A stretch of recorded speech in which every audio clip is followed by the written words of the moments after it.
নদীর পাড়ে বাড়ি কোনো দাম নাই, ব্রেক ছাড়া গাড়ি কোনো দাম নাই। আপনাকে 20 লক্ষ টাকার যদি একটা গাড়ি দেওয়া যায়, আর গাড়িতে যদি সিস্টেম না থাকে যেতে ব্রেক লাগবে, ব্রেকের সিস্টেমটাই করা হয়নি গাড়িটাতে, আপনার কাছে বিক্রি করে দেওয়া হবে মাত্র 5 লক্ষ টাকায়। কোন খেপার বেটা খেপা আছে গাড়িটা কিনতে রাজি আছে? কিনবে? ব্রেক ছাড়া গাড়ির কোনো দাম নাই। এখান থেকে বের হবে, ভাটা পার হবে না, 4টা মুরগি মারবে, 2টা মেয়ে লোককে মারবে, মারার পরে তখন থামবে। তাহলে এর কোনো দাম নেই। আর কি 3 নম্বরে কথা হলো হায়া ছাড়া নারী। যে নারীর হায়া নাই ওই নারীর কোনো দাম নাই, কোনো দাম নাই, 1 পয়সা দাম নাই। কিসের জন্য এত বড় কথা বলা হলো? এই জন্য বলা হলো, নবীজি বলছেন আল হায়া ও শুবাতুম মিনাল ঈমান, ইজা লাম তাস্তাহি ফাসনা মা শিতা। হায়া হলো ব্রেকের কাজ করা। হায়ার মানে হলো দ্বিধা, হায়ার মানে হলো সংকোচ, হায়ার মানে হলো মনের ভেতরে একটা অনুশোচনা প্রকাশ করা। আমি যে কাজটা করতে যাচ্ছি এটা লোক যদি জানতে পারে তো পরিণাম ভালো হবে না, এমন ভেবে চিন্তে থমকে যাওয়া, দাঁড়িয়ে যাওয়া, রুকে যাওয়া, এটাকে বলা হয় হায়া। তো যে নারীর ভেতরে হায়া নাই, যে পুরুষের ভেতরে হায়া নাই, নবীজি বলছেন যা মন লাগে তাই করো, যা মন লাগে তাই করো। তোমার ব্রেক নাই তো তোমার ইচ্ছা যা আছে তাই করে যাও, কেউ তোমাকে বাধা দেবে না। আর দ্বিধা যদি থাকে, দ্বিধার আরবি হলো হায়া, যদি হায়া থাকে তাহলে তোমাকে বাঁচাবে। কি বলে বাঁচাবে? এখানে যে তুমি মাঠে একটা যুবতী মেয়ে ছেলের সাথে গল্প করছো, লোক যদি দেখে তো কি বলবে? ওই হ্যাঁ গো ঠিকই তো, দাঁড়ালে না, চলো ভাগো এখান থেকে, না এই কাজে যাবো না। এটা কে আটকালো? হায়া। আর বাংলাতে কি বলে একে? দ্বিধা। যার দ্বিধা নাই যা ইচ্ছা তাই করো। এখন একটা মেয়ে ছেলে ওকে ওয়াজ শুনালেন আপনি সারা রাত, সকালবেলায় আপনি ওর মোবাইলকে কোনো একবার চেক করে দেখেন তো 25টা বেটা ছেলের নাম্বার ওর মোবাইলে সেভ করা আছে। হঠাৎ করে একটা টিপে যদি বলেন এই মফিজুদ্দিনটা কে তোমার? ওই যে 2nd ইয়ারে পড়ে, আমি 1st ইয়ারে পড়ি। ও 2nd ইয়ারে পড়ে আর তুমি 1st ইয়ারে পড়ো, ওর সাথে তোমার 7টা কিসে যে মোবাইলে কেন হলো? প্রত্যেকদিন টেনে দেখা হয়। তো আমার সাথে দেখা হয় না? আমি যে মুলবি প্রত্যেকদিন এখান থেকে যাচ্ছি আর আসছি, জালসাতে যাচ্ছি আর জালসা থেকে আসছি, তো আমার 1 পাঞ্জা যে দাড়িওয়ালা আছে তা আমার সাথে দেখা হয় না, তো কই আমার মোবাইল নাম্বার তো কেউ নাও না। তাহলে প্রশ্ন হবে না এই কথাটা যে একটা আজনাবি ছেলের মোবাইল নাম্বার তোমার মোবাইলের ভেতরে কেন থাকবে? সেই একটা হয় একটা, 2টা হয় 2টা, 20টা 25টা নাম্বার নিয়ে। আর যত মেয়ে ছেলেকে দেখছি স্কুলে পড়া, স্কুলে পড়া, স্কুলে পড়া, ওই বড় মোবাইল নিয়ে এই এরকম করে খালি টানতে আছে, টানতে আছে। কোন তুমি কাস্টম অফিসে চাকরি করো যে সারাক্ষণ তোমাকে এমনি করে করে খালি টানতে হচ্ছে? কি টানছো এগুলো করে? হ্যাঁ, আমি তো নিজে খারাপ করলাম আমার মেয়েটাকে, ওকে মোবাইল দেন, আমি বলছি 100 বার বলছি দেন, একটা মোবাইল দেন, 1200 টাকা দামের নোকিয়া গেলে একটা কিনে দেন না। কে মানা করছে আপনাকে? বিপদে পড়লে বলবে বাপু আমি স্টেশন থেকে কিছু পাই না, বাড়ি আসবো কেমন করে? আপনি আগে নিয়ে আসবেন ওকে। তাছাড়া বেশি সুযোগ দিতে গেলে নেটে কি নাই হারামি কাজ? আপনারা বলুন তো একজন লোক যে নেটের ভেতরে হারামি কাজ কোনটা নাই, এটা আপনি আমাকে বলুন তো।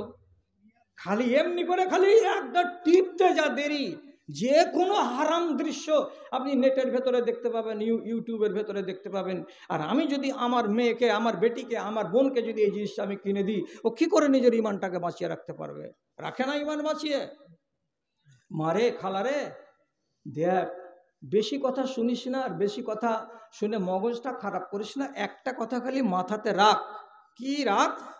এমন একটা পাপ আছে দুনিয়াতে যেগুলো পাপ সারা জীবন চলতে থাকবে, আর মিটার উঠতে থাকবে পাপের। যতদিন বাঁচবা ততদিন পাপেরই মিটার উঠবে। বেটা ছেলেও এরকম করতে পারে, মেয়ে ছেলেও এরকম করতে পারে, এরকম পাপ আছে। কেমন? না বুঝলে বুঝিয়ে দিচ্ছি। একটা মানুষ যদি দাড়ি ছিলে দেয়, একটা মানুষ যদি দাড়ি ছিলে দেয়, তো ওই দাড়িটা যতক্ষণ পর্যন্ত বড় না হবে, বড় না হবে ততক্ষণ পর্যন্ত দাড়ি চাঁছার পাপের মিটার ঘুরতে থাকবে। কত পাপ হচ্ছে এখন চিন্তা করো। একটা লোক মদখড়ি করছে, মদখড়ি খেয়ে ব্রেন নষ্ট করছে, যতক্ষণ পর্যন্ত ব্রেন সুস্থ না হবে ততক্ষণ পর্যন্ত পাপের চাকা আবার ঘুরতে থাকবে। আবার যদি 4 ঘন্টা 6 ঘন্টা পরে ফেরে জিনিসকে সেবন করে, ব্রেন নষ্ট হয়ে যায়, পাপের চাকা ঘুরতে থাকবে। তেমনি একটা মহিলা, তুমি পাওয়ার কে দিয়েছে তোমাকে যে তুমি তোমার আব্বাকে না বলে তুমি বিয়ে করে নিবা, আর বিয়ে করে নিয়ে একটা ছেলের সাথে সংসার পাতবা, সংসার পাতিয়ে তুমি বলবা যে মালদা কোর্ট থেকে কাগজ করে নিয়েছি স্বামী স্ত্রী, আমরা বিবাহিত জীবন গত করছি। আল্লাহর কসম খেয়ে বলছি, আল্লাহর কসম খেয়ে বলছি, মালদা কোর্ট আর চাঁচল কোর্ট আর কলকাতার হাইকোর্ট আর ভারতবর্ষের সুপ্রিম কোর্ট তোমাকে যদি 10খানা কাগজ লিখে দেয় তোমার বিবাহটা হালাল নয়, তোমার হারামের মিটার ঘুরতে আছে। তোমার ওরসে যদি 4টা বেটা পয়দা হয়, বাচ্চা পয়দা হয়, 4টাই তুমি জারজ বাচ্চা পয়দা করেছো। আর যেদিন তুমি মরে যাবা তোমার জানাজা জায়েজ নয়, কোনো মুমিন যেন তোমার জানাজা পড়তে না যায়। এবং যতদিন তুমি বেঁচে আছো ততদিন তুমি একটা ফাসেকা, তুমি একটা ব্যভিচারিণী, তুমি একটা বেশ্যা, তুমি একটা জানিয়া হয়ে বেঁচে আছো। এবং তোমার স্বামী একজন রান্ডা, সে একজন ব্যভিচারী, সে একজন গুন্ডা, সে একজন লম্পট হয়ে বেঁচে আছে। কেন যে সে পাপ করে আর তুমি তার সাথে পাপ করাও। তাহলে আপনারা বলবেন কি যে এটা এত বড় পাপ? জি হ্যাঁ। কেন তুমি হালাল করলে না? আরো বলে দিচ্ছি মশলা। বেটা সাবালক হলে বাপকে বলবে, বাপকে না বললে নানাকে বলবে আমার বিয়ে দিয়ে দাও। তেমনি যে কোনো নারীকে আল্লাহ রাব্বুল আলামিন পাওয়ার দিয়েছেন, তোমার ইচ্ছা যদি জাগে আমি বিয়ে করব উমুকের বেটাকে, স্পষ্ট ভাষায় বলতে হবে বাপকে, আব্বা আমার দক্ষিণ মাথার উমুকের বেটার সাথে আমার বিয়ে করে দাও। নাজায়েজ নয়, নাজায়েজ নয়। কিন্তু তুমি সেই পথে কেন যাচ্ছ না? মশলাটা শিখে নাও। নেওয়ার পরে অন্য কথা বলি, বাপের কাছে আছে 50 নম্বর আর মেয়ের কাছে আছে 50 নম্বর। যখন এক জায়গাতে বাপ বেটি জমা করবে তখন কত নম্বর হবে? 100 নম্বর। তখন কাজী বলবে দুয়াটিকে আয়াত থেকে পড়ার পরে, খুতবাটা দেওয়ার পরে, অমুকের ছেলের সঙ্গে এত টাকার বিনিময়ে, এত টাকা ধার্য মোহরে তুমি তাকে স্ত্রী বলে কবুল করলে? বলে হ্যাঁ কবুল করলাম। যদি বাপ 100 নম্বরের 50 নম্বরটা যদি বেটিকে না দেয় আর বেটি বলে যে আমি বিয়ে করে নিলাম, হবে না বিয়ে। বাপ যদি কি করে গায়ের জোরে বিয়ে দিয়ে দেয় যে আমি বিয়ে দিব রাঘবপুরের অমুকের বেটার সঙ্গে, ছেলেটা চাকরি করে, আর মেয়ে রাজি নাই, আল্লাহর কসম খেয়ে বলছি বাপ হয়েছে তাই বলে তুমি চ্যাট হয়ে যাওনি, ওই মেয়ের বিয়ে তুমি গায়ের জোরে দিতে পারো না। কেন যে মেয়ে তোমাকে 50 নম্বর দেয়নি। বাপের যেমন পাওয়ার নেই বেটিকে নারাজ করে বিয়ে দেওয়ার, তেমনি বেটিরও কাছে পাওয়ার নেই বাপের নম্বরটাকে না নিয়ে বিয়ে করার। কথা মাথাতে যদি ঢুকে থাকে তো আলহামদুলিল্লাহ, না ঢুকে থাকে তার কেমন করে ঢুকাবো আমি। এই জন্য সম্মতি লাগে কার? একজনের আর একজনের। আগে বাপ আর বেটিকে সম্মত হতে হবে। হ্যাঁ অমুক জায়গায় বিয়ে লাগিয়েছি, বেটি তুমি রাজি তো? বলছে হ্যাঁ রাজি, এবার বিয়ে লাগান। কেউ একজনের সম্মতি নেই, বিয়ে হবে না। সহি হাদিসে বলছে আইয়ুমা ইমরাতিন নাকাহাত বিগাইরি ইজনি ওয়ালিয়্যাহা ফানিকাহুহা বাতিলুন বাতিলুন বাতিলুন। যে কোনো রমণী তার বাপকে না বলে যদি বিয়ে করে নেয় তাহলে পরে সেই বিবাহটা বাতিল হবে, বাতিল হবে, বাতিল হবে। শব্দটা 3 বার করে নবীজি বলছেন নিকাহুহা বাতিলুন বাতিলুন বাতিলুন। তার বিবাহটা বাতিল বাতিল বাতিল, এটা বিবাহ নয়। তো যেখানে বিবাহ হয়নি যেখানে বিবাহ হয়নি সেখানে একটা স্ত্রীর কাছে, একটা মেয়ে ছেলের কাছে একটা বেটা ছেলে যে রাত কাটাচ্ছে, এটা নেকির কাজ না পাপের কাজ? আপনি বলুন এবার। ওই জায়গা থেকে একটা ছেলে উৎপন্ন হয়ে গেল, বাচ্চা পয়দা হয়ে গেল। আপনি বলুন যদি কচুর বোনায় পাটের জমি থেকে কেউ বাচ্চাকে উপজিয়ে আনে তো সেই বাচ্চাটাকে জারজ বলবেন? আর আংনাতে ছাপের খাটে হয়ে গেল বাচ্চাটা, তার জন্য এটা বাচ্চা জারজ নয়? কি মশলা বানিয়ে রেখেছেন আপনারা আর আমরা? দ্বিধা কোথায় গেল? সংকোচ কোথায় গেল? ছেলেরই কোথায় গেল আর মেয়েরই কোথায় গেল? কাকে বলে হায়া? হায়া কাকে বলে? অত লম্বা চড়া আমি করছি না। রসুল্লাহর 150 নাম হলো আসমা। রসুল্লাহর 150 মানে বুঝছেন তো? সবাই তো বুঝছি। স্ত্রীর বড় বোনকে বলছি কি 150, তো 150 নাম হলো কি? আসমা। আসমার বিয়ে হয়েছিল জুবাইর রাদিয়াল্লাহু তাআলা আনহুর সাথে। জুবাইর রাদিয়াল্লাহু তাআলা আনহুর বাগান ছিল মদিনা মসজিদ থেকে 5 কিলোমিটার দূরে, 4.5 কিলোমিটার দূরে খেজুরের বাগান ছিল। 4টা বাড়িওয়ালি হযরতে জুবাইরের। এমন কাস্টিন মিজাজের লোক হযরতে জুবাইর, এত টাইট মিজাজের লোক। তার কথা আসমা আবু বকরের বেটি, রাসূলুল্লাহর 150। উনি নিজে বলছেন কি যখন আমাদের 4টা সতীনের ভেতরে কাউরি উপরে আমার স্বামীর মনটা খারাপ হয়ে যেত, ভাইয়া খুজল আস যাবা, ওই দেশের একগুলো লকড়ি, কাঁচা লকড়ি, যেমন মিসওয়াক করা হয়, এগুলা গাছের নাম হলো ইরাক, ঠিক ওই রকমের একটা গাছের নাম হলো আশজাব। ওই রকম গাছের ডালকে নিয়ে আসতো, আর নিয়ে আসার পরে যখন গরম করতে শুরু করতো, লাঠিখানা যতক্ষণ ভেঙে না যেত ততক্ষণ মারা ছাড়তো না। 4টা বাড়িওয়ালিকে একদম সোজা করে রেখেছে, উঠে যাবি, যেভাবে চালাবো সেভাবে চলতে হবে। হযরতে আসমান নিজে একদিন ওর বাপকে এসে বলছে, বাজান আর ভাতটা ছুটিয়ে দাও তো। আপনারা কইবেন যে শালা আজোগা লোকটাকে 2 বছর আনিসনি তো ভালোই ছিল বে, হ্যাঁ? কি করতে 3 বছর পরে একে লিয়ে আনলি, অন্য বেলা আনলি না? আমি সহি কথা বলছি, একটা জাল কথা বলিনি। হযরতে আসমান নিজের বাপকে বলছেন, বাজান আর ভাত ছুটিয়ে দেন, আর পারি না থামতে। কেন রে বেটি? যেদিন সেদিন মারছে জি বাজান, যেদিন সেদিন মারছে জি বাজান, কি করব, এত কি মার খাওয়া যায়? আবু বকর সিদ্দিক বলছেন, বেটি রে, একটা হাদিস নবীজির মাথায় কর, আর কথাটাকে স্মরণে করে রাখ। যদি কোনো মেয়ে ছেলের স্বামী মরে যায়, ওয়াইন্নাহাল্লাম তাতাজাওয়াজ বাদাহু, আর ওই স্বামীটা মরে যাওয়ার পরে ওই স্ত্রীটা যদি অন্য জায়গায় বিবাহ না করে, তো এ যদি মুমিন হয়ে মরে আর এ যদি মুমিন হয়ে মরে, কিয়ামতের দিন আবার ওই 2 স্বামী আর স্ত্রীকে আল্লাহ রাব্বুল আলামিন জান্নাতে এক জায়গা করে দেবেন। আর জান্নাতে এমন জায়গার জায়গা, ওখানে হাসি ছাড়া কান্না হবে না, ওখানে দুঃখ বেদনা কিছু পাওয়া যাবে না, শুধু সুখ আর সুখ, সুখ আর সুখ, সুখ আর সুখ। কাজে বেটি সবুর কর রে, জুবাইরের মতো নেককার লোক নবীজকে জান্নাতি বলেছেন। কাজে মরার পরে যদি জুবাইরের পরে তুই বিবাহ না করিস, তো কিয়ামতের দিন জুবাইরের সঙ্গে তোরা আবার সংসার হবে। সবুর করে নে রে মা, সবুর করে নে। আবু বকর সিদ্দিক বেটির ভাত ছুটাতে রাজি হননি। সেই আসমা একদিন চলে গেছেন, ডিউটি পড়েছে তার বাগানি। কি করা, আজকে যতটি খেজুর লাগবে বাড়িতে অতটি খেজুর পেড়ে আনতে হবে, আর শুকনো শুকনো ডালগুলো এতটি কোমরে বেঁধে, তাকে দড়ি দিয়ে বেঁধে মাথায় করে বা ঘাড়ে করে বাড়ি নিয়ে আসতে হবে। এটা হবে জ্বালানি। এ কাজটা করার জন্য হযরতে জুবাইরের স্ত্রী আসমা রাদিয়াল্লাহু তাআলা আনহা 2 কিলোমিটার 3 কিলোমিটার দূর থেকে এতটি খেজুরকে পেড়ে মাথায় নিয়ে আছেন, আর এতটি শুকনো লকড়িকে কোমরে দাবিয়ে নিয়ে চলে আসছেন। আর রাস্তায় এক ত্রিমোহনীতে এসে হঠাৎ করে নাবিজির সঙ্গে দেখা হয়ে গেল। আল্লাহ পাকের নাবি তার দেখা মাত্রই চিনে নিলেন, এটা অন্য কেউ নয়, এটা আমার ড্যাড শুয়ে আছে। রাসূলুল্লাহ সঙ্গে সঙ্গে নিজের উট থেকে নেমে গেলেন, আর নেমে যাওয়ার পরে উটের লাগামটাকে ধরে আরবি ভাষাতে বলছেন, ইখ ইখ, এই উট বসে যাও, এই ইট বসে যাও, এই উট বসে যাও। যেমনি রাসূলুল্লাহ ইশারা করলেন, লাগামধারী উটটাকে সাথে সাথে উটটা ওইখানে বসে গেল।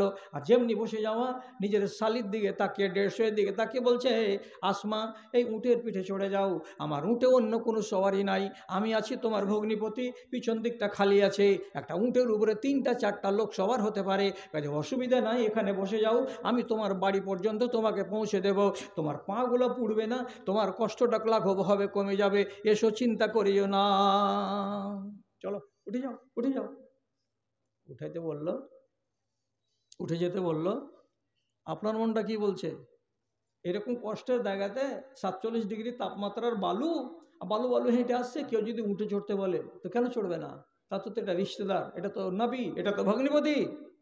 কিন্তু বুখারী শরীফের হাদিস, একদম সহি কথা বলছি, হযরত আসমা বলছেন, ফাস্তাহিয়াইতু আন আসিরা খালফার রিজাল। আমাকে যখন নবীজি ডাকলেন তখন আমার মনটা বলছে, আহারে আমার স্বামী তো যে ভোল্টেজের লোক, যদি জানতে পারে যে নবীর পিছনে বসে বসে এসেছে, যদি একবার প্রশ্ন করে দেয়, কেন তুই চড়তে গেলি বহুনুর সাথে, বল, এবার মারতে শুরু করলে কে আমাকে বাঁচাবে? এক কথা। 2 নম্বর কথা, দুনিয়ার লোক বলবে এটা কে নবীজি পিছন দিকে, বলবে এটা শালি, শালিকে পিছন দিকে করে নেওয়া। আল্লাহ রসুলের কাছে যদি দেখতে পাওয়া যায় তো দুনিয়ার মানুষেরা বলবে শালিকে পিছন দিয়ে করে নেওয়া চলা জায়েজ আছে, এটাই ভেবে নিতে পারে।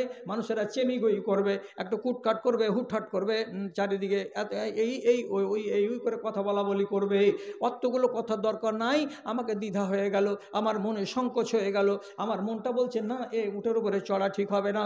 আমি তখন রসুলকে বললাম, আল্লাহ পাকের রসুল, বাড়ি কাছে আছে, 1 কিলোমিটার রাস্তা বাকি আছে, আমি একাই চলে যাব হেঁটে হেঁটে, আপনি উটটাকে খাড়ো করেন, আপনি চলে যান, আপনার উটের পিছন দিকে আমি উঠবো না। উঠলেন না। রাসূলুল্লাহ উট খাড়ো করে নিলেন, আবার একাই চলছিলেন, একাই চলতে শুরু করে দিলেন, চললেন না ভগ্নিপতির পিছন দিকে। কেন বলছে ফাস্তাহিয়াইতু? আমাকে দ্বিধা লাগলো, আমার মনে সংকোচ তৈরি হলো যে না, এটা কাজ ভালো নয়। শিখো না রে, ডহারা গ্রামের মানুষেরা মেয়েরা শিখো না, তোমাদের দ্বিধা গেল গেল কোথায়? আল্লাহু আকবার। কিছুদিন আগে, গায়ের নাম বলবো না, এইসব জালেমগুলো বলে দিবে, এই জন্য গায়ের নাম বলছি না। একটা অ্যাক্সিডেন্ট হলো, পিছন দিকে মেয়ে ছিল, আগে দিকে ছেলেটা ড্রাইভিং করছিল। অ্যাক্সিডেন্ট হয়ে গেল। আলাল পার করে, যে একটা লম্বা ব্রিজ দেখেছেন না, আলাল পার করার পরে, ব্রিজটা পার হওয়ার পরে টার্নিংটাতে অ্যাক্সিডেন্টটা হলো। তো পিছন দিকে যদি নিজের স্ত্রী থাকে, তাহলে আগেকার ড্রাইভারটা, স্বামীটা একটু লিমিটে গাড়ি চালায়। আর যদি পিছন দিকে স্ত্রীকে বাদ দেয় অন্য কোনো দুনিয়ার বেটি ছেলে খালি ভাগ্যে জুটে যায়, তাহলে সেদিনও মনে মনে বলে যে আমি আজ পাইলট, আমি মোটরসাইকেল চালাই না, আমি আজ রকেট চালাচ্ছি, আজ দেখিয়ে দেবো দুনিয়ার লোককে যা আছে। শালা টার্নিংয়ে গাড়িটার পাওয়ার কমাইতে হবে, তো ও রেখে দিয়েছে 60-65-তে। গাড়ি এমন উল্টিল পাল্টিল, আল্লাহ হেফাজত করে, ছাল চোকা উঠে গেল। শেষের বেলায় এখন জিজ্ঞেস করে বলছে হসপিটালে তো দুজনকে নিয়ে যাওয়া যাবে। তো লোকেরা জিজ্ঞেস করছে বাড়ি কোথায়? ঝুঠা কথা বলছে, এই গ্রামের নাম এই না, এটা নয়, আলগা একটা গ্রামের নাম বলছে, ওই অমুক জায়গায় বাড়ি। তো এটা কোনখান থেকে নিয়ে এলে আগে, তোমার শ্বশুর বাড়ি কোথায়? বলছে আমার শ্বশুর বাড়ি শামসের দিকে। তো দেখে মনে হচ্ছে লোকেরা বুঝছে যে এটা ওর বাড়িওয়ালি আছে, কিন্তু এই বাড়িওয়ালি নয়, এইটা হলো মানে ঘাটওয়ালি। রাস্তাতে পেয়েছে, কলেজ থেকে আসছিল, কোনো জায়গা থেকে এসছিল, সুযোগ পেয়েছে, উঠে গেছে, গাড়ি চলতে চলতে উঠিয়ে দিয়েছে। শেষে দুজনকে ভর্তি করা হয়েছিল গাজল হসপিটালে। এর পরিচয় আলাদা, ওর পরিচয় আলাদা। 15 থেকে 20 মিনিট পরে যে খবর দিবে বাপের বাড়িতে, একজন আরেকজনকে তো ফোন নম্বর দেয় না। শেষে থাপ্পড় দেখিয়ে ছেলেটার কাছ থেকে ফোন নম্বর আদায় করা হলো।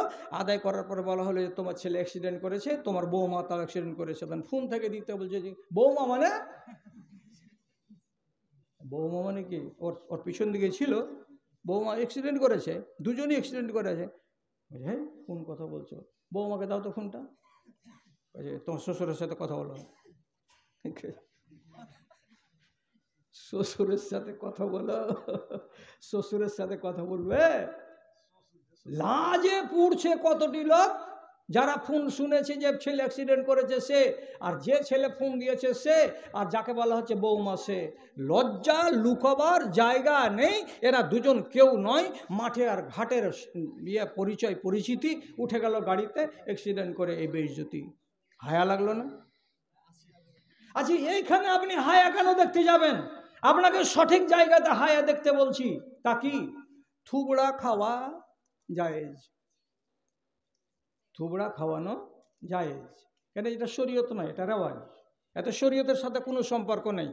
এরপরে বিয়ে লেগেছে, দুটো আন্ধারসা দিয়ে এলাম, হ্যাঁ তোমার বিয়ের বেটার বিয়েতে আমরা সাথে ভাতে আছি, এই দিলাম, আমরা জামাতের লোক, দিয়ে আসো।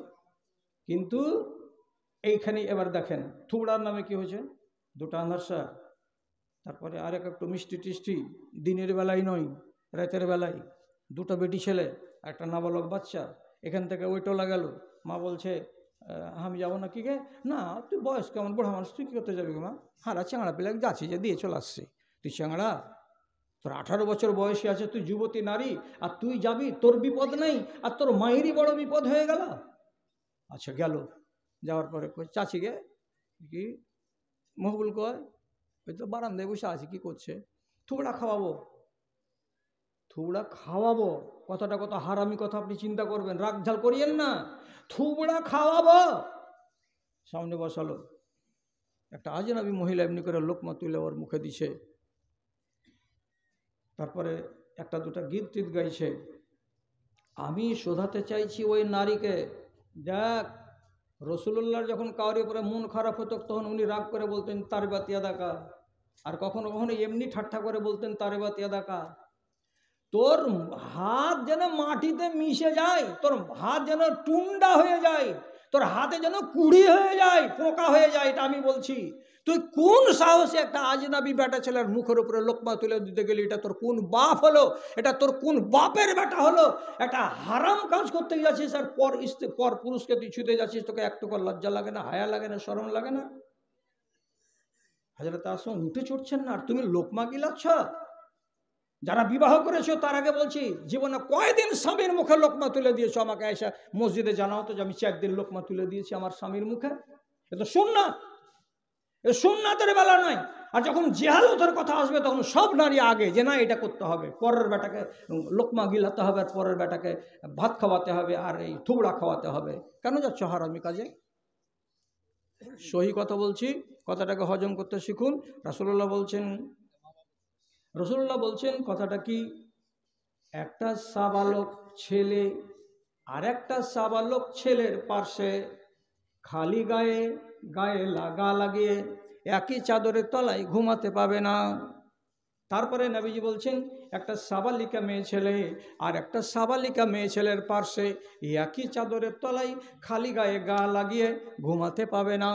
লা তুবাশিরুল মারাতুল মারাতা বিসাওবিন ওয়াহিদিন ওয়ালা তুবাশিরুর রাজুলুর রাজুলা বিসাওবিন ওয়াহিদিন।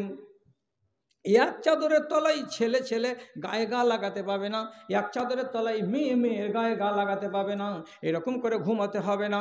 তারপরে আর অন্য জায়গায় নবীজি বলছেন তোমার বাচ্চা আছে 4টা, তোমারই ঔরসজাত ছেলে মেয়ে। একটার বয়স হলো 5 বছর, একটার বয়স হলো 7 বছর, আরেকটার বয়স হলো 8 বছর, আরেকটার বয়স হলো 10 বছর। 10 বছর বয়স যেটার হয়ে যাবে, বেটা হোক কিংবা বেটি হোক, এতদিন তারা ছাপের খাটে এড়া বেড়া হয়ে ঘুমিয়ে যেত, অসুবিধে ছিল না, তারা ভাই বোন ছিল। এবার নবীজি বলছেন এদের ভিতরে কোনো একজনের বয়স যদি 10 পৌঁছে যায়, সে ছেলে হোক কিংবা মেয়ে হোক, ওই বাচ্চাটাকে ওখান থেকে সরাও, ওর বিছানা আলাদা করে দাও, মেয়ে হতে গেলেও আলাদা করো, ছেলে হতে গেলেও আলাদা করো। ভাই বোনদের সঙ্গে একই চকিতে এক জায়গায় হরগিজ রাখিও না। কখন রাখিও না? যখন 10 বছর বয়স হয়ে যাবে তখন রাখিও না। কেন? সবটি তো ভাই বোন। কেন? কে বুঝাবে কথাগুলো আপনাদেরকে? এই জন্য রাখতে হবে না। নবীজি বলছেন চামড়ায় যদি চামড়া লেগে যায় তো মানুষের ভেতরে উত্তেজনা তৈরি হতে পারে, মানুষের গায়ে যদি গা লেগে যায় তাহলে মানুষের মনের ভেতরে একরকম সুরসুরি তৈরি হতে পারে, আর সুরসুরি যদি তৈরি হয় তো অঘটনের সূত্রপাত হতে পারে, আর অঘটন যদি হয়ে যায় তো গুনাহে কাবিরা হয়ে যাবে, তোমার দুনিয়া বরবাদ হবে, তোমার আখেরাত বরবাদ হবে।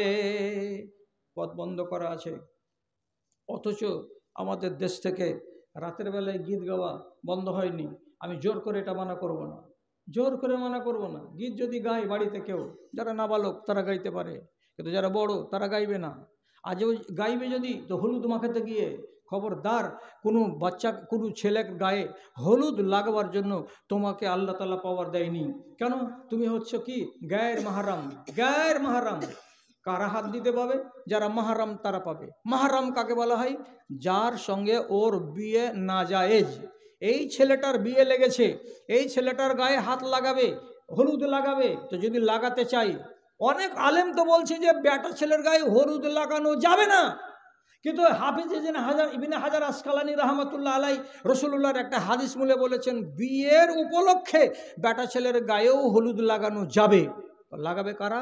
যারা তার মাহারাম। তারা মাহারাম কারা? ওই ছেলেটা যাদেরকে জীবনে বিয়ে করতে পাবে না, ওই নারীরাকে বলা হয় মাহারাম। কাকে বিয়ে করতে পাবে না? নিজের বোন লাগাক, নিজের মা লাগাক, নিজের নানি লাগাক, নিজের খালা লাগাক, নিজের ফুফু লাগাক, এরা মাহারাম। আর উত্তর পাড়ার বিয়েতে দক্ষিণ পাড়ার মেয়ে যাবে, তো সকালবেলায় যেটা বিয়ে যেত আপনাদের রাঘবপুর, ওখানে না গিয়ে দক্ষিণ পাড়ার মেয়েটার বাড়ি যদি বিয়ে চলে আসে তো বিয়ে করা তো জায়েজ। কেন লাগাবে তুমি ওর গায়ে হাত? মানা করছে রাসূলুল্লাহ, আর তুমি মানা করবে না, এরকম করে বুড়ো আঙুল দেখাবা, তাহলে কি করে থাকবে তোমার ঈমান? দ্বিধাটা গেল কোথায়? পর্দা যেদিন থেকে উঠে যাবে দেশ থেকে, সেদিন দেশটা নরকের দেশ হয়ে যাবে। আর এ কথাটা মাথায় রেখে দেবেন, পর্দার মাধ্যম দিয়ে আল্লাহ রাব্বুল আলামিন ঈমান নষ্ট করবেন, ঈমানের সত্যানাশ করে রেখে দেবেন। কেন? রাসূলুল্লাহ সহিহ হাদিসের ভিতরে বলেছেন আউয়ালু মা ইউরফাউ মিন হাযিহিল উম্মতি আল খুশুউ। এই উম্মতের কাছ থেকে আমার যত রকমের নিয়ামত আছে সমস্ত নিয়ামতকে আমি একটা করে ফেরত টেনে নেব। আমি দিয়েছি আল্লাহ, আমি টেনে নেব, কিন্তু সব নিয়ামতের ভেতর থেকে সর্বপ্রথম যেটা আমি টানবো, যেটা খিঁচে নিব, এদের কাছে আমি রাখবো না, সেটা ধন নয়, জন নয়, গাড়ি নয়, বাড়ি নয়, এই নয় সেই নয়, সর্বপ্রথম যেটা আমি খিঁচে নিব, টেনে নিব, সেটা হলো কি? আল্লাহ ভীতি। একে আরবিতে বলা হয় খুশু। একে বলা হয় আরবিতে আল্লাহ ভীতি, বাংলাতে বলা হয় আল্লাহর ভীতি। আপনার অন্তরে থাকবে না, আমার অন্তরে থাকবে না।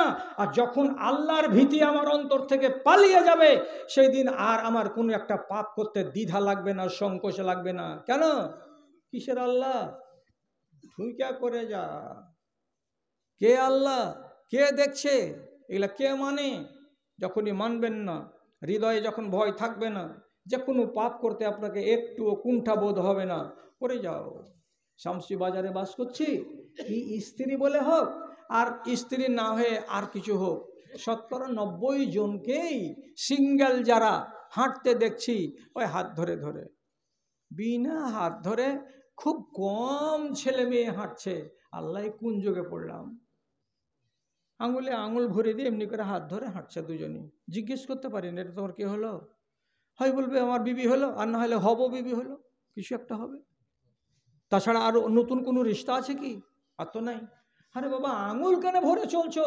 তোমার উপরে কি আর বিশ্বাস নেই? না ওর তোমার উপরে বিশ্বাস নাই? কোনটা?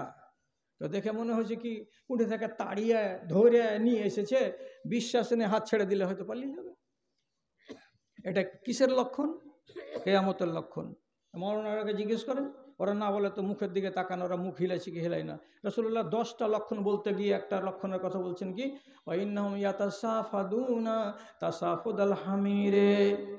সময় চলে আসবে এমন, সেই যুগের মেয়ে ছেলেরা যখন রাস্তা চলবে তখন গাধা আর গাধীর মতো করে চলবে, গাধা আর গাধীর মতো করে চলবে। আর মানেটা কি? 4টা গাধা গাধী যদি এক পালে থাকে তো চলবার কালে গাধা এমন একটা জানোয়ার স্থির হয়ে রাস্তা চলবে না। একটা গাধা একটা গাধার পাছা কামড়ে দেবে, একটা গাধা আর একটা গাধার ঘাড় কামড়ে দেবে, একটা গাধা আর একটা গাধাকে লাত মেরে দেবে, একটা গাধা আর একটা গাধাকে এদিক থেকে একবার ধাক্কা দেবে, একবার ওদিক থেকে ধাক্কা দেবে। এরা স্থির হয়ে চলবে না। তো যেমন কামড় দেয়াদি করে আর ঠেলাঠেলি করে আর এক অপরের দিকে এলিয়ে এলিয়ে পড়ে যায়, ঠিক গাধার মতো চরিত্র করে চলবে রাস্তায়। কারা? তো নারীরা এবং নরেরা। যখন দেখতে পাবে এরকম ঠেলাঠেলি করে জোড়া লেগে লেগে রাস্তা চলছে, জানতে হবে কিয়ামত কাছে চলে আসছে। তারপর আরেকটা লক্ষণ বলা হয়েছে ওই জায়গাতে, পাপের কাজ করতে গিয়ে ছেলে দ্বিধা করবে না, পাপের কাজ করতে গিয়ে মেয়ে দ্বিধা করবে না। এমন একটা কাজ করতে যাবে যে কাজটা 30 বছর আগে কোনো লোক করেনি, ওই কাজটা তারা করতে যাবে। তারা জানে যে কাজটা অন্যায়, কিন্তু অন্যায়টা অন্যায় বলে মনে হবে না, অন্যায়টা অন্যায় বলে তাদের মগজে আসবে না, এটা ঘৃণিত কাজ, এ কথাটা তারা মানবে না। রাসূলুল্লাহ সহিহ হাদিসে বলছেন, লা ইয়ারিফুনা মারুফান ওয়ালা ইউনকিরুনা মুনকারা। এটা ভালো কাজ, এটা তাও বুঝবে না, এটা মন্দ কাজ, এটা তাও বুঝবে না। এটা ভালো কাজ করতে হবে, এটা বুঝবে না, এটা মন্দ কাজ, এটা ছেড়ে দিতে হবে, এটাও বুঝবে না। এমন অধম প্রজন্ম আপনার চোখের সামনে দেখা দেবে। তারা ওইভাবে চলবে এবং লোকের সামনেই বসে বসে তারা প্রেম করবে, তারা আলিঙ্গন করবে, চুমাচাটা করবে। এমন একটা সময় চলে আসবে। তারপর নবীজি বলছেন, সেই যুগে মানুষ একটাও এমন ইমানদার বেঁচে থাকবে না যে মানুষটা বলবে তাদেরকে গিয়ে হুটলি না একটা গালে চড় দেব, এরকম কথা বলার সাহস কোনো মানুষের বুকে থাকবে না। সবাই দেখবে তার ভেতরে একটা মানুষ যদি পাওয়া যাবে কোনো রকম করে, তো কি কথাটা বলবে? একটা পাওয়া গেল মানুষ, একটা হক কথা বলা, তো কি বলবে? আর হক কথাটার ওজন দেখেন কেমন, কি বলবে? লাউ ওয়ারাইতুম ইলাল জেদারে।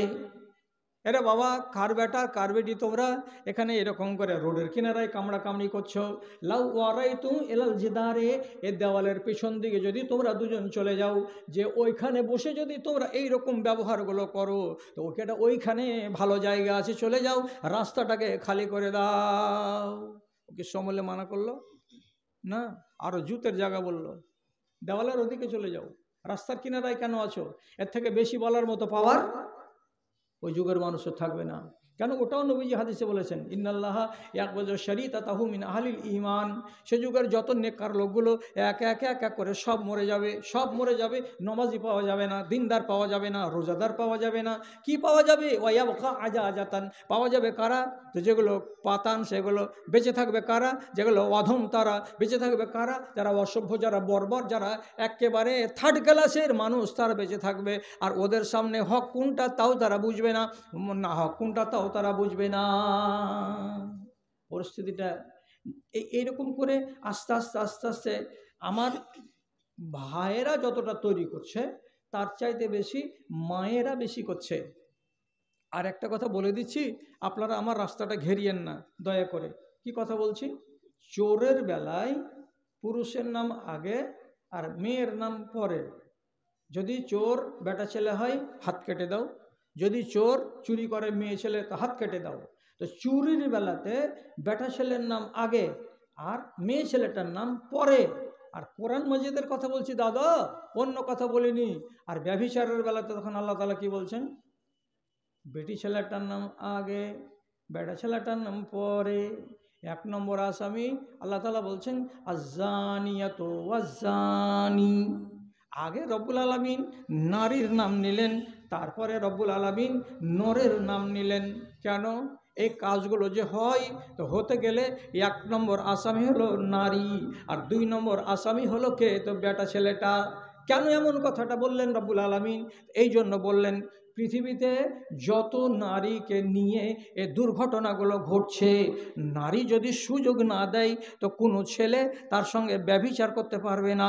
একাই সম্ভব নয়, সম্ভব নয়, সম্ভব নয়।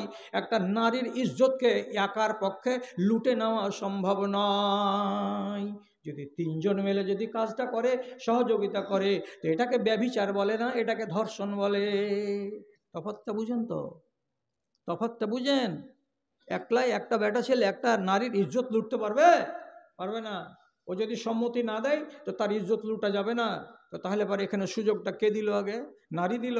তাহলে দুনিয়াটাকে বরবাদ করার পেছনে আর এইগুলো সাধারণ হয়ে যাওয়ার পেছনে প্রথম ভূমিকা কার? একটা নারীর। এই জন্য নারী জাতিকে আল্লাহ রাব্বুল আলামিন এবং তার নবী যতবার করে পর্দা পর্দা পর্দার কথা বলেছেন, অতবার করে পুরুষকে পর্দা পর্দা করার কথা বলেননি। কথাটার দিকে খেয়াল করবেন। পর্দা যখন উঠে গেল তখন বাকি দরজা খুলে গেল অন্যান্য পাপের। এটা হলো বড় পাপ।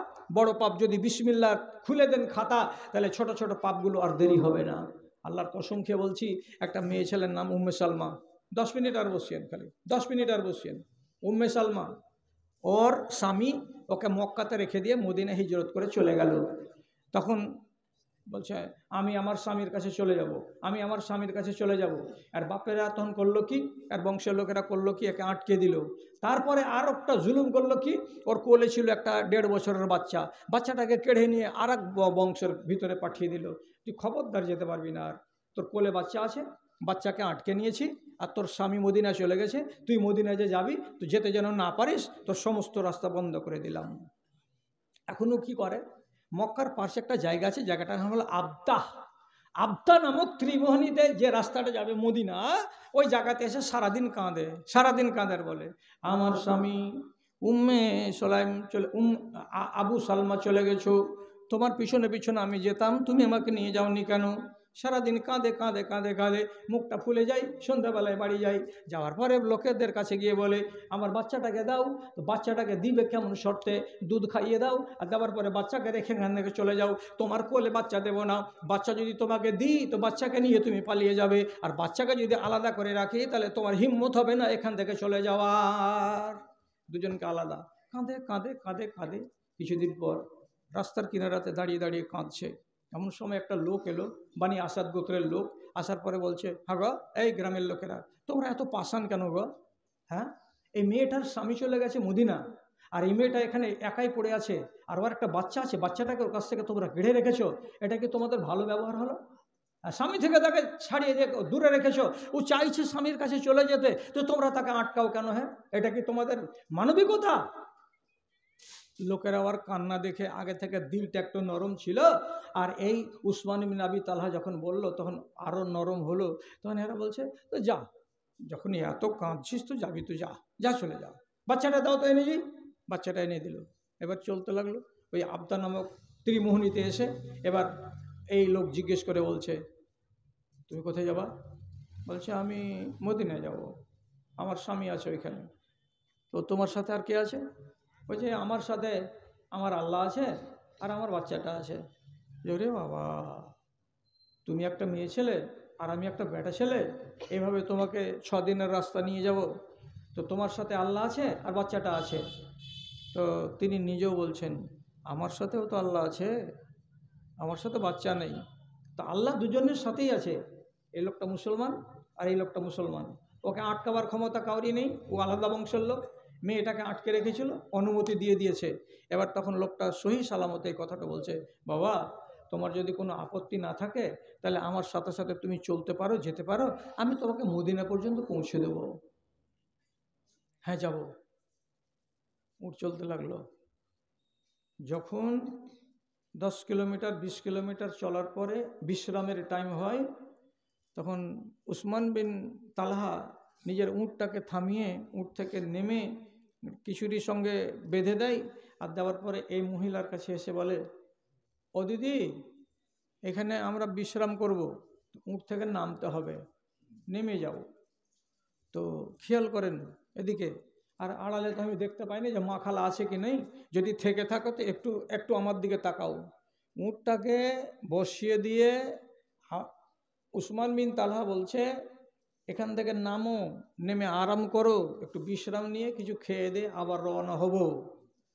তখন এই মহিলা উসমান বিন তালহাকে বলছে, আমি উঁট থেকে যখন নামবো তো নামার কালে আমার হাঁটু খুলে যেতে পারে, আমার পিণ্ডলি পায়ের দেখা যেতে পারে, আমি একটা নারী, আর ওই অংশগুলো তোমার দেখা যায় যে নয়, তার জন্য আমি তোমাকে আরজি জানিয়ে বলছি, একটু আল্লাহর ওয়াস্তে দূরে সরে যাও। 15 হাত দূরে হেঁটে যায়, উল্টো দিকে দাঁড়িয়ে থাকে। এই মহিলা উঁট থেকে বাচ্চা কোলে করে নেমে যায়, কাপড় ধড়িগুলোকে সব ঠিকঠাক করে নেই, নেওয়ার পরে তখন ওকে ইঙ্গিত করে, তখন ও লোকটা এসে উঁটটাকে বাঁধে, দানা পানি যা খাওয়ার খায়, বিশ্রাম করে, করার পরে আবার উঠার কালে আবার দূরে যাও, উঠে চড়বো, উঠে চড়লো, তারপরে ইশারা করে ডাকে, হ্যাঁ চলে এসেন, উঁটটাকে খাড়ো করেন, উঁট খাড়ো করলো, আবার হাঁটতে লাগলো। 6 দিন রাস্তা, কয়বার করলো এই কাজ? নাই নাই করে 6 দুগুণা 12 বার। এইবার এখান থেকে নামো, আর নামার আগে আমি দূরে সরে যাচ্ছি। এই মহিলা বলছে, আমার কাছে থাকো না, তা না হামিননি, আমার কাছ থেকে তুমি দূরে সরে যাও, যাতে আমার শরীরের কোনো এক টুকরো, এক অংশ যেন তুমি দেখতে না পাও, এটা তোমার জন্য জায়েজ নয়, এটা আমার জন্য জায়েজ নয়। আল্লাহু আকবার। 6 দিনের রাস্তা অতিক্রম করে মদিনা গেল। কোবার পার্শ্বে গিয়ে একটা মহল্লার কাছে উঠকে খাড়ো করে দেওয়ার পরে বলছে, আর নামিও না, আর নামিও না, তোমার উঁট এবং আমার উঁট এবার 2 দিকে রাস্তা নিবে, আমি এদিকে চলে গেলাম, তুমি এদিকে চলে যাও, এটা বানি আসাদ গোত্রের লোক আছে এখানে, এই বংশের ভেতরে তোমার স্বামী আছে, তুমি তাকে পেয়ে যাবে, এখানে নামার দরকার নাই, আর এখানে আমার দূরে হওয়ার দরকার নাই। চলে গেলেন নিজের স্বামীর কাছে। যাওয়ার পরে এই মহিলা উম্মে সালমা বলছেন, পৃথিবীতে আমার এতদিন বয়স হলো, আমি আমার জীবনে এত সুন্দর মানুষ, এত মিষ্টি চরিত্রের মানুষ, এত চোখ অবনত রাখা মানুষ, এত শরীফ, এত ভদ্র মানুষ আর আমি আর একটা দেখিনি। যা দেখেছি তো এই উসমান বিন আবি তালহাকে দেখেছি, 6 দিন তার সাথে সফর করেছি, আমি তার চেহারা দেখিনি, সে আমার চেহারা দেখেনি। আল্লাহ, কার কথা এগুলো গো? এখানে এই যুগের লোকেরা, মেয়ে ছেলেরা কি মানতে রাজি আছে? মানতে রাজি নাই। যদি বলে যে মানতে রাজি আছি, আর আপনারা যদি আমাকে 5টা মিনিট টাইম দেন, অবশ্য 1.5 ঘন্টা হয়ে গেছে, কিন্তু আপনাদের দেওয়ার টাইমটা পুরো হয়ে গেছে, তো 5টা মিনিট যদি টাইম দেন, তার একটা কথা বলিনি, সেটা হলো কি, নাবিজির বেটি হচ্ছে ফাতেমা, আর নাবিজির বেটির নানি আবু বকর সিদ্দিকের বাড়িওয়ালি, এটা হলো সতার নানি, তার নাম হলো আসমা রাদিয়াল্লাহু তাআলা আনহা। আসমা এমন মেয়ের মেয়ে, মক্কা থেকে একবার হিজরত করেছিলেন হাবাসা, প্রথম হিজরত এটা, ওখান থেকে আবার বাড়ি ফিরে আসার পর দ্বিতীয় হিজরত করেছিলেন মদিনা। তো তো হিজরত করে হাবাসা যখন যায় 82 জন সাহাবী, তখন বড় কষ্ট হয়েছিল জানটাতে, পরের দেশ, ওখানকার রাজা ছিল খ্রিস্টান। তো যাই হোক, এখানে মদিনাতে এসে একদিন নানি এসেছে নাতনির বাড়ি, আর নাতনিকে সামনে বসিয়ে হযরতে ফাতেমাকে সামনে বসিয়ে বলছে, বুবু তোমাকে একটা কথা শোনাবো আজকে, দুঃখের কথা, তুমি আমার কাছে এসে বসো। যে হ্যাঁ নানি বলো, কিসের কথা শোনাবে নানি? বলছে মক্কা থেকে যে হাবাসা গেলাম, ওই যে বালু বালু বালু বালু, আর বিদেশের মাটিতে আমরা যে 82 জন লোক, তার ভেতরে আমরা 10-12 জন মেয়ে আর বাকিটি পুরুষ লোক, কি কষ্টটা হয়েছিল, তো তোমাকে দু একটা কথাগুলো শোনাই। এগুলো এক ধরনের গল্প আর এক ধরনের ইতিহাস, এগুলো শোনাচ্ছে। তো শোনাতে বসে 2-3 মিনিট হয়েছে কি হয়নি, হযরতে ফাতেমা রাদিয়াল্লাহু তাআলা আনহা নানির দিকে কান করেন না, এদিকে একবারে এদিকে বেখিয়াল, খালি বেখিয়াল। নানি বুঝে নিয়েছেন যে আমার কথা আমার নাতনি শুনছে না।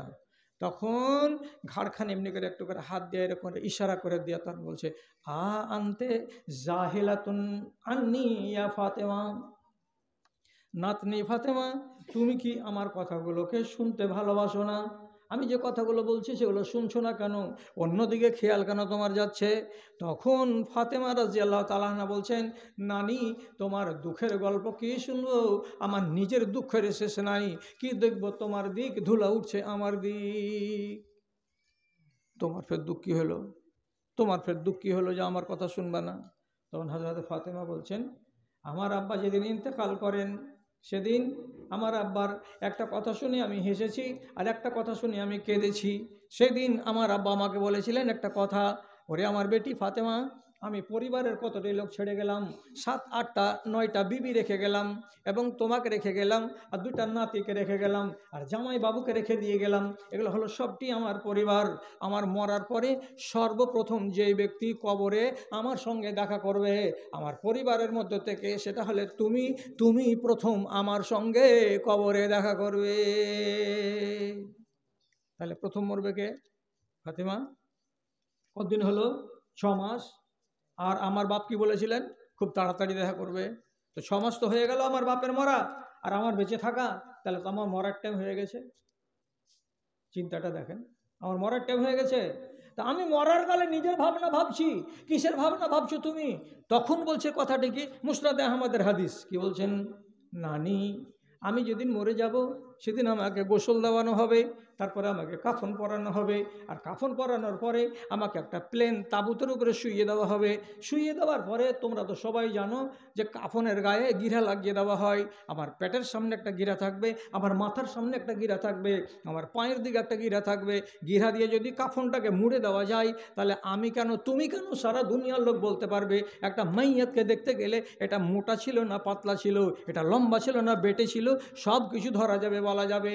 তাহলে আমাকে যখন তাবুতের উপরে শুইয়ে রাখা হবে কাফন পরিয়ে, তখন যত লোক আসবে আমার জানাজায়, সবাই আমাকে দেখবে, আর দেখার পরে বলবে ফাতেমা এইরকম সাইজের ছিল, ফাতেমা এইরকম মোটা তাজা ছিল কিংবা পাতলা ছিল, ফাতেমা এইরকম লম্বা ছিল কিংবা বেটে ছিল। তা আমার সম্পর্কে যদি মানুষেরা মন্তব্য করে, তাহলে আমার হায়া গেল কোথায়? আমার পর্দা কোথায় গেল? আমার পর্দা কোথায় গেল? আমার তো পর্দা শেষ। মরার পরেও পর্দা নিয়ে ভাবছে। তো বলছে কি করবো তাহলে? নানি তখন মশলা বলছে কি, তুমি যদি অনুমতি দাও তাহলে আমি 4খানা লকড়ি জঙ্গল থেকে কেটে আনবো, 2 হাত 2 হাত করে লম্বা। তুমি যেদিন মরবে সেদিন তোমার তাবুতটাতে যখন তোমাকে শুইয়ে দেবে, তো 4 কোণাতে 4টা লকড়ি আমি বেঁধে দেবো, আর দেওয়ার পরে ওর উপরে একটা চাদর টাঙিয়ে দেবো, চাদরটা ঝুলে থাকবে, তুমি ভিতরে থাকবে, তোমাকে আজনাবি বেটা ছেলেরা কেউ দেখতে পাবে না, তুমি লম্বা না তুমি বেটে না তুমি পাতলা না তুমি মোটা, তোমার ইজ্জত থেকে যাবে, তোমার পর্দাও থেকে যাবে। তখন হযরতে ফাতেমা দোয়া দিয়ে বলছেন, নানি এ কাজটা যদি করে দাও, আল্লাহ তোমাকে অনেক বদলা দান করবে। মারা গেলেন, ঠিক তেমনি তার তাবুতের 4 কোণাতে খুঁটি গিড়ে দিয়ে ছোট ছোট করে দিয়ে চাদর টাঙিয়ে ঘেরে দেওয়া আছে। এই যে ঘেরে দেওয়ার সিস্টেমটা চালু হলো, কাকে দিয়ে চালু হলো? হযরতে ফাতেমাকে দিয়ে চালু হলো। করলেনটাকে? তো হযরতে আসমা বিন আবি বকর, হযরতে আসমা রাদিয়াল্লাহু তাআলা আনহা। তো এই সিস্টেমটা চালু হলো। এখন সৌদি আরবের মাটিতে প্রত্যেক টাইমে দেখবেন মোবাইলকে চালু করে দিয়ে যে কোনো নামাজের পরে একলা প্লেন তাবুতে শোয়ানো আছে, ওগুলো হলো বেটা ছেলের লাশ। আর একগুলা দেখবেন উপরে টপ্পর চাপানো আছে, এগুলো হলো মেয়ে ছেলের লাশ। চিনে নিতে হবে। টপ্পর চাপানোগুলো মেয়ে ছেলের লাশ, আর প্লেনগুলো হলো বেটা ছেলের লাশ। সেই তরিকা আজ পর্যন্ত চলে আসছে আরবের মাটিতে। আমাদের দেশে বেটা ছেলে বেটি ছেলে সবারইটাতে আমরা টপ্পর চাপিয়ে দিচ্ছি। এটা হালাল হারামের কোনো প্রশ্ন নয়, কিন্তু সৌদি আরবের মাটিতে পরিচয় হলো এইটা। তাহলে আপনাকে চিন্তা করতে হবে, একটা মেয়ে ছেলে মরার পরে হাল কী হবে তার ব্যাপারে ভেবে ভেবে চোখের পানি ঝরায়। তো মরার পরে কেউ পর্দা নিয়ে কি ভাবে? আমার দেশের মেয়েরা জিন্দা অবস্থাতে পর্দা নিয়ে ভাবে না, তো তার মরার পরে আর ভাবনা কোনো কিছু কি আর আছে এদের? আল্লাহজি কতবার শুনবে তোমরা, আর কত তোমাদের বাসন খালি আছে আল্লাহ তাআলা তুমি ভালো করে জানো। আচ্ছা, মৌলভী আব্দুল মাতিনের স্ত্রী 400 টাকা দান করেছে, আল্লাহুম্মা সাল্লি আলাইহি আল্লাহুম্মা বারিক আলাইহি। এক ঠিকাদার হবিবুর রহমান 20,000 টাকা, হবিবুর রহমান 20,000 টাকা, উনি আছেন নাকি এখানে? নাই, বাইরে আছেন না? তো মা বাবার জন্য উনি দিয়েছেন 20,000 টাকা, আলহামদুলিল্লাহ মাশাআল্লাহ। আপনারা তো এবার উঠবেন, অনুমতি তো আছেই, কিন্তু উঠার আগে একটা কথা বলছি, সেটা কথা হলো এই, আপনারা আমার হাতে বেশি করে দিয়েন না, বেশি করে দিয়েন না। কেন যে সব টাকা তো উঠিয়ে নিয়েছে জামিরুল ইসলাম। এখন আপনাদের কাছে যারা একান্ত মনে করে আছেন যে আর এরাদা নাই, আপনি আমাকে 20টা টাকা দেন। আর যদি কেউ বলেন যে আমি 100টা টাকা দিব, তো দেন 100টা টাকা দেন। আর কারো যদি থেকে থাকে তো 500 টাকা যদি দিয়ে দেন তো দিয়ে দেন। আমি খালি 20 টাকা আপনার হাজিরি চাইছি যে আপনি আমাকে 20 টাকা দেবেন, আর দিয়ে ওখানে খাড়ো হন, নিজের জায়গাতে খাড়ো হন, 1টা থেকে 2টা মিনিট। আলহামদুলিল্লাহ, আমি শেষখানে